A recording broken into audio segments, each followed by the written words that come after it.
Very good morning, one and all present here. Myself, Dr. Shweta Tyagi from IPM College. तो आज मैं आपको पढ़ाने जा रही हूँ इंक्लूसिव एजुकेशन में सेकंड टॉपिक है हमारा, जिसमें कि आपको आज मैं पढ़ाऊँगी historical perspective on education of children with diverse need. कि जो चिल्ड्रन विद डाइवर्स नीड हैं या जो विविध आवश्यकताओं वाले बच्चे हैं, उनकी शिक्षा पर हमें एक ऐतिहासिक दृष्टिकोण डालना है कि जो इस तरीके के बच्चे हैं, ये इस टर्म की हम कह सकते हैं, या डाइवर्स नीड वाले जो बच्चे हैं, इस टर्म की शुरुआत कहाँ से हुई।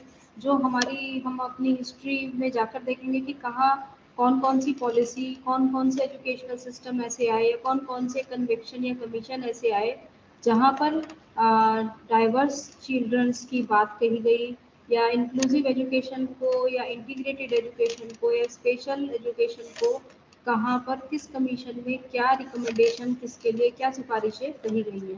तो हम बात करते हैं इसमें सबसे पहले हिस्टोरिकल पर्सपेक्टिव की। सबसे पहले हम यहाँ पर ये देख लेते हैं कि जो डिफरेंट एजुकेशन कमीशंस थे वो कौन कौन से थे जो इंक्लूसिव एजुकेशन से रिलेटेड थे। तो सबसे पहले हम बात करते हैं नेशनल इनिशिएटिव्स की। द इंडियन एजुकेशन कमीशन, जिसे भारतीय शिक्षा आयोग कहा जाता है या कोठारी कमीशन कहते हैं, ये 1964 से 66 में आया था।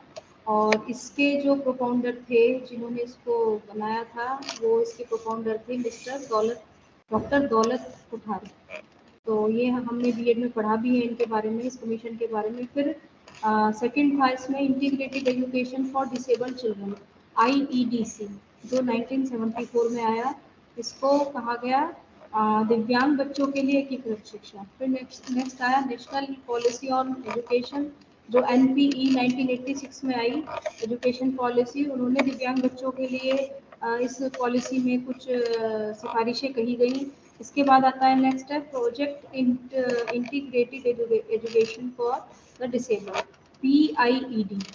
तो इसको हम कहते हैं दिव्यांग बच्चों के लिए एकीकृत शिक्षा, PIED 1987 में। नेक्स्ट है district primary education policy, district DPEP। तो ये जो है जिला प्राथमिक शिक्षा कार्यक्रम था, जो 1994 में आया। और देन था the right of education act, शिक्षा का अधिकार अधिनियम, जो 2009 में आया। एक बार इसको और हम थोड़ा सा डिफरेंट मोड में देख लेते हैं। फर्स्ट हमने बात की, सबसे पहले हमारा जो था कोठारी कमीशन था, 1964 से 68 में आया। देन था integrated education for disabled children. अब इसमें जो मेन बात है ध्यान देने की, वो ये है कि इनकी हमें शॉर्ट फॉर्म्स याद होनी चाहिए, और इनकी हमें शॉर्ट फॉर्म की जो है, इनका हमें फुल फॉर्म भी याद होनी चाहिए, क्योंकि एग्जाम्स में इसके ऊपर क्वेश्चंस आते हैं, शॉर्ट क्वेश्चन भी आते हैं। तो फर्स्ट है IEDC, the integrated education for disabled children. अभी पीछे हमने इसको हिंदी में भी बताया है, 1974 में आया। फिर जो IEDC था, ये रिप्लेस होके 2009-10 में IEDSS, नई जो सिफारिश दी गई वो IEDSS थी, the inclusive education for disabled at secondary stage. कि सेकेंडरी स्टेज पर इसको क्या कहा, इसको inclusive education for disable at secondary stage इसका नाम दिया गया, यानी कि IEDC कन्वर्ट हो गया IEDSS में। फिर था नेशनल एजुकेशन पॉलिसी 1968 से 1986। Then the project integrated education for the disable 1987। Then the district education program 1994, the person with disability 1995 act, and the सर्व शिक्षा अभियान, that is in 2000। अब बात करते हैं कोठारी कमीशन, जो सबसे पहले आया था, जो डॉक्टर दौलत राम कोठारी ने, डॉक्टर दौलत कोठारी ने दिया था 1964 से 66 में। इन्होंने सबसे पहले जो बात कही इंटीग्रेटेड एजुकेशन में, इन्होंने कहा कॉमन स्कूल सिस्टम। इन्होंने सबसे पहले कॉमन, यानी कि जो सामान्य स्कूल होते हैं, कॉमन स्कूल सिस्टम दिया इन्होंने। ये एग्जाम्स में भी आ जाता है क्वेश्चन कि विच कमेटी ऑर्गेनाइज या विच committee has given common school system. तो कॉमन स्कूल सिस्टम जो दिया था वो इंडियन एजुकेशन कमीशन या कोठारी कमीशन में आया था। इन्होंने इसमें ये कहा कि जो जितने भी सभी वर्ग के बच्चे आते हैं, उनको समान शिक्षा दी जानी चाहिए, कॉमन शिक्षा होनी चाहिए सभी तरीके के बच्चों के लिए, चाहे वो डिसेबल हो, चाहे वो नॉर्मल बच्चे हों, चाहे वो डिफरेंट इम्पेयर्ड बच्चे हों, तो इन सभी बच्चों के लिए कॉमन स्कूल सिस्टम की व्यवस्था की गई, जो कि कोठारी कमीशन के आयोग की सिफारिश थी। इसके बाद इन्होंने सेकंड जो सिफारिश दी, that is integration of impaired student. जो इम्पेयर्ड बच्चे होते हैं, इम्पेयर्ड किसको कहते हैं, जो कि बच्चे थोड़ा सा बिगड़े हुए बच्चे होते हैं, या जो बाधित बच्चे होते हैं, यानी कि जो नॉर्मल बच्चों से थोड़े अलग होते हैं। इन सभी के लिए, इन सभी को कॉमन बच्चों के साथ, नॉर्मल बच्चों के साथ बैठाकर इन सभी को एक इंटीग्रेट करके इनको एक एजुकेशन देनी चाहिए। ये एजुकेशन कमीशन की सिफारिश थी। इसके बाद सेकंड आता है हमारा integrated education for disable children. तो integrated education for disable children 1974 में आया था ये एक्ट। दिव्यांग बच्चों के लिए था, डिसेबल बच्चों के लिए आया था। इसमें जो इसका सेंट्रल पॉइंट था इस स्कीम का, वो था कि जो भी बच्चे इस तरीके के हैं कि जो एबल नहीं हैं बच्चे, उनको एजुकेशन प्रोवाइड कराना था, एजुकेशन की अपॉर्चुनिटी देना था। और ये जो था, it has been regarded as one of the major initiative government का। उस टाइम का इंटीग्रेटेड एजुकेशन को गवर्नमेंट प्रमोट कर रही थी, उसके लिए इनका ये सबसे बड़ा मेजर एक इनिशिएटिव था गवर्नमेंट का। और ये जो प्रोग्राम था, ये इसको इनिशिएटिव किया था जो ministry of welfare central government 1974 में। इसमें इन्होंने ये कहा गया कि इस तरीके के बच्चों को, एक इंटीग्रेटेड शिक्षा को इन्होंने बढ़ावा दिया, और इन्होंने कहा कि सभी तरीके के बच्चे, यानी कि जो बच्चे एबल नहीं है, उनके लिए हमें एक एजुकेशन अपॉर्चुनिटी, एक ऐसी अपॉर्चुनिटी हमें देनी चाहिए जिसमें कि हम सभी तरीके के बच्चों को शिक्षा का समान अधिकार दे सकें। तो ये जो integrated education for disable children था, इसी की स्कीम को जो है हमने जो स्कीम को लॉन्च किया गया था 1974 में। और इसमें integrated education for disable children scheme 74 दिसंबर में इसको लॉन्च किया गया।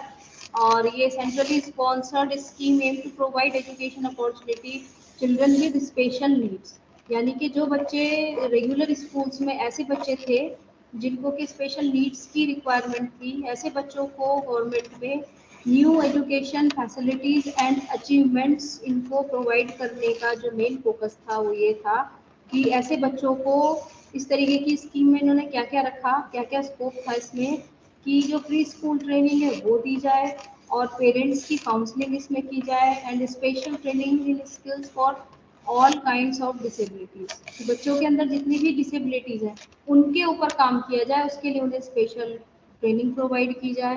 And the scheme provides facility in the form of book. और ये जो हमें फैसिलिटी जो प्रोवाइड ये स्कीम करा रही थी, इसमें किस तरह की फैसिलिटी थी, जैसे वो फैसिलिटीज बुक की फॉर्म में हो सकती है कि डिसेबल बच्चों को बुक, नई नई बुक्स अवेलेबल कराना, स्टेशनरी अवेलेबल कराना, यूनिफॉर्म देना बच्चों को, और ट्रांसपोर्ट में आने जाने की सुविधा उनको प्रदान करना, या उसके लिए जो अलाउंस होता है वो उनको प्रदान किया जाए।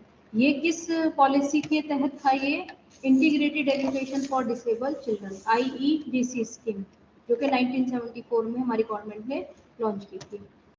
अब इसके बाद आता है नेशनल एजुकेशन पॉलिसी, जो कि 1968 और 1986 में आई। इसमें भी जो बच्चे थे, जो डिसेबल बच्चे थे, उनके लिए कुछ सिफारिशें आई, कुछ इसमें रिकमेंडेशंस आए। वो क्या थे? The national education policy on education 1968 for the fulfilling compulsory education for all children, यानी कि इन्होंने जो एजुकेशन फॉर ऑल था, कि जो 6 से 14 साल के बच्चों के लिए एजुकेशन फॉर ऑल था, उसको splitted by constitution of India and the better training and qualification of teachers, कि टीचर्स की बेटर ट्रेनिंग के लिए, बेटर क्वालिफिकेशन के लिए, और जो डिसेबल बच्चे हैं उनके लिए, जो नॉर्मल बच्चे हैं, ऐसे बच्चों के लिए एक इन्होंने पॉलिसी की, एक इन्होंने compulsory education for all children, यानी कि 6 से 14 साल के बच्चों के लिए फ्री एंड कंपलसरी एजुकेशन का इन्होंने प्रावधान रखा। फिर सेकंड था इसमें the national education policy and the programme of act 1992 stress the need of integrated children. जो भी इंटीग्रेटेड चिल्ड्रन है उनकी एजुकेशन पर इन्होंने जोर दिया। ऐसे ग्रुप्स, ऐसे जो बच्चे थे, उनकी स्पेशल नीड्स वाले बच्चों के लिए ऐसे ग्रुप्स के ऊपर इन्होंने, उनकी एजुकेशन के ऊपर जोर दिया। And the main objective of the this policy is to achieve as stated in the NPE 1986. क्या था वो? To integrate the physically and mentally handicapped with general community as equal partner, यानी कि जो भी फिजिकली या मेंटली जो भी हैंडीकैप बच्चे थे उनको नॉर्मल बच्चों के साथ इक्वल पार्टनर उनको दिया जाए, उनकी नॉर्मल ग्रोथ के लिए उनको नॉर्मल बच्चों के साथ पढ़ाया जाए, और उनको जिससे कि वो अपने लाइफ की जो भी प्रॉब्लम्स हैं उनको वो फेस कर सकें, उनके लिए उनके अंदर करेज और कॉन्फिडेंस भरा जाए। ये इस पॉलिसी के तहत सारे रिकमेंडेशन थे।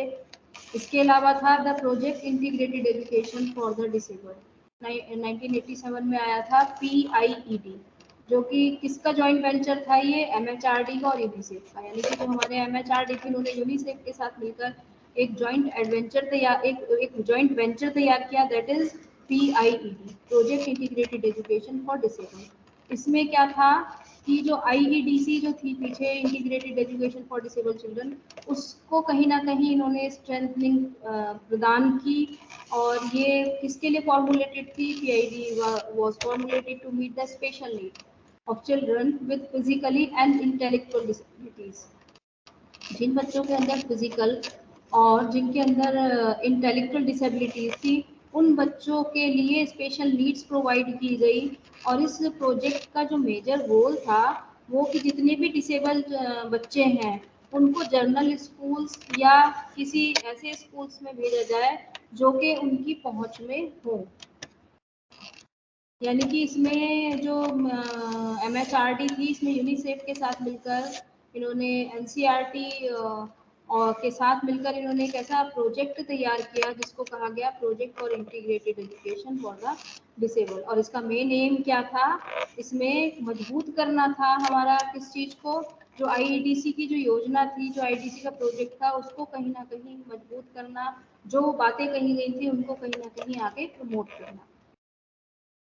फिर district education programme, district education primary district education programme था। इसमें भी बहुत सारे रिकमेंडेशन थे, और इनका जो मेन एम था वो यही था कि प्राइमरी एजुकेशन में जो डिसेबल बच्चे हैं उनको फैसिलिटी प्रोवाइड करना, उनकी जो प्राइमरी एजुकेशन में जो कुछ ऐसी डिसएडवांटेजेस थी, यानी कि जो कि वहाँ गर्ल थी, जैसे जो दूर एरिया में है वो, या हमारे बैकवर्ड एरिया में चिल्ड्रन हैं जो कि डिसेबल हैं, या जो कि जिनको के जो एजुकेशन उनको नहीं प्रोवाइड हो सकती है, उन सभी को एजुकेशन देना और एक साथ एक रूप में देना, उनको वो फैसिलिटी प्रोवाइड करना, वो डिस्ट्रिक्ट प्राइमरी एजुकेशन प्रोग्राम का मेन एम था।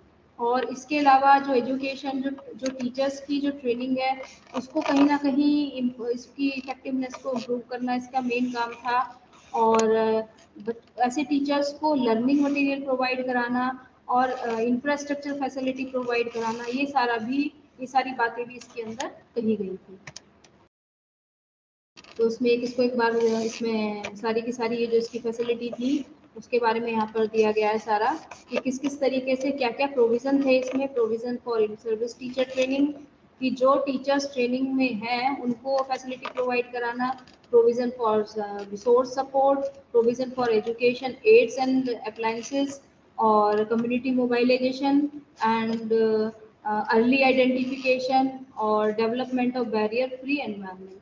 ऐसा एनवायरनमेंट की जिसमें कि किसी तरीके की बाधा ना हो, ऐसा एनवायरनमेंट प्रदान करना।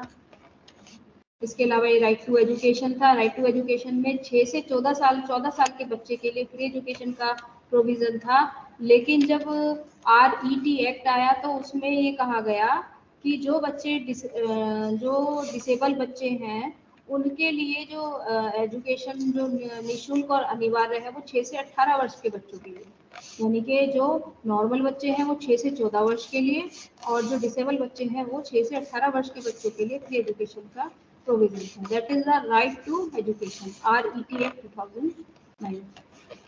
ये कुछ की इंटरनेशनल माइलस्टोन्स हैं जो इंक्लूसिव एजुकेशन के लिए थे, यानी कि इस तरीके की एजुकेशन, इंक्लूसिव एजुकेशन, जहाँ पे कि इंटरनेशनल लेवल पे भी काम हुआ है। ये तो अभी जो मैंने पहले बात की वो सारा नेशनल था, इंडिया में किस किस तरीके से किया गया, लेकिन अभी ये क्या है, इंटरनेशनल लेवल पे हमारे इंक्लूसिव एजुकेशन के फील्ड में कहाँ कहाँ काम हुआ है, क्या उसका हिस्टोरिकल पर्सपेक्टिव रहा है।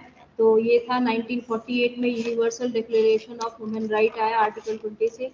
फिर 1966 में international convent on education and social culture, economics and cultural right आया।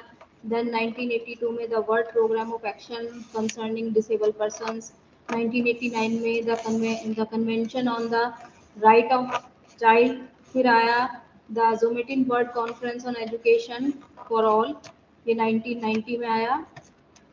इस तरीके से 1993 में standard rules on the equalisation of opportunity for persons with disability. And फिर स्पेन में 1994 में एक कमेटी, एक कॉन्फ्रेंस की गई जिसमें एक एक्ट को पारित किया गया, एक एक्ट को लाया गया। वो साल मनासा जो था वो एक स्पेन का सिटी था जिसके अंदर ये फ्रेमवर्क डिजाइन किया गया था। तो 2000 में द वर्ल्ड एजुकेशन फॉर्म आया इसमें, जिसमें के इंक्लूसिव एजुकेशन के रिगार्डिंग बातें कही गई। इसके अलावा 2006 में UN convention on the right two of persons with disability आया, जिसमें के पर्सन्स के जो राइट्स हैं, जो पर्सन्स जिनके जो डिसेबिलिटी के साथ हैं, जो डिसेबल बच्चे हैं, उनके क्या क्या राइट्स हैं, उनको किस तरीके से शिक्षा के समान अधिकार दिए जा सकते हैं, वो सारी बातें इसके अंदर कही गई। तो ये इस तरीके से टोटल, ये नीचे मैंने इसका कि कहाँ से ये सोर्स मैंने लिया है वो इसका लिंक दिया हुआ है। तो आज के इस टॉपिक में हमने कवर किया कि जो इंक्लूसिव एजुकेशन या इंक्लूसिव चाइल्ड है, इनका या जो ऐसे बच्चे जो चिल्ड्रन विद डाइवर्स नीड है, उनके लिए हमारे इंडिया की हिस्ट्री में कहाँ कहाँ पर किस किस कमीशन, कौन कौन से कमीशन गठित किए गए, कौन कौन से कमीशन ने क्या क्या रिकमेंडेशन दिए, और उस पर आगे कहाँ पर किस तरीके से काम होते चले गए। इसके अलावा मैंने आपको इंटरनेशनल का भी दिखाया कि इंटरनेशनल लेवल पे कौन कौन सी स्कीम्स आई, कौन कौन से कन्वेंशन आए टाइम टू टाइम, जिन्होंने की राइट टू एजुकेशन या जिन्होंने चिल्ड्रन विद डाइवर्स नीड्स के ऊपर काम किया। तो नेक्स्ट स्लाइड में मैं आज आपको अपने जो है नेक्स्ट टॉपिक कवर करेंगे हम कि what is the difference between special education, inclusive education and integrated education. Thank you and have a nice day.